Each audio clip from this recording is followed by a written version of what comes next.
Narodila jsem se v Praze u Apolináře a na konci srpna si přišlo gestapo pro tátu, mámu a její sestru a mě vychovával dědeček s babičkou tady v Poděbradech. Naštěstí potom se rodiče vrátili zpátky všichni a v tom mírovém období šel život tak, jak šel. Od té doby prakticky jsem se z Poděbrad nehnula. Dědeček s babičkou byli věřící a v těch nejistých válečných časech samozřejmě do toho kostela chodili velice často. A já si vzpomínám, že jsem strašně ráda, aniž bych si to uvědomila, chodila od těch postranních oltářů jednoho k druhé a tam jsem se modlila, budila jsem pozornost tímhletím. No a když už toho bylo dost, tak mě odložili do muzea a tam se mi moc líbilo, protože to bylo to staré muzeum plný věcí. A já jsem tam byla ve svém živlu, takže to muzeum prakticky znám od dětství.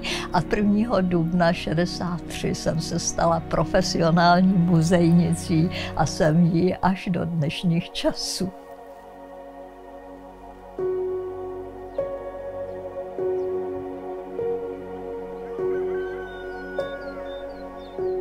Poděbradské muzeum dostalo nabídku, že může mít k dispozici takzvanou staročeskou chalupu v Přerově nad Labem. Takže se skýtala možnost zařídit tu staročeskou chalupu jako národopisné oddělení. Tehdejší ředitelka mě tam vlastně poslala do vyhnanství. A že se stane natolik mým osudem, to bych tenkrát nikdy neřekla. Když jsem já tam přišla, tak byly nahoře jenom ty dvě staročeská a dvě přenesené chalupy a to muzeum nemělo perspektivu. Tenkrát tam přišli asi 2000 lidí za rok a velkou oporou mi byl muž. A tak jsme tam dělali sami dva, jako na svým, a pak to začalo po několika letech přinášet výsledky a měla jsem vizi, že vybuduju kus starý polabský návsi. No a to se nám podařilo v těch začátcích. Bylo to krušný, ale ráda na to vzpomínám.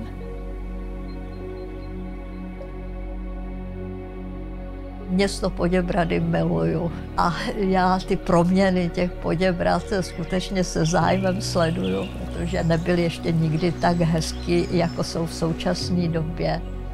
Často, když jedu v sobotu a v neděli přes náměstí a vidím ty davy lidí, jak sem přijíždějí ze všech konců světa, tak to je pro mě taková vizitka toho, že ty Poděbrady jsou přitažlivý a že stojí za to.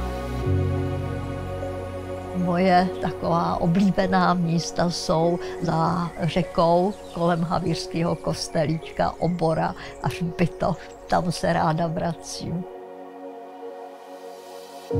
Když se tak ohlížím za svým životem, tak musím upřímně přiznat, že jsem si ani nepomyslela, jak pěkný život prožiju.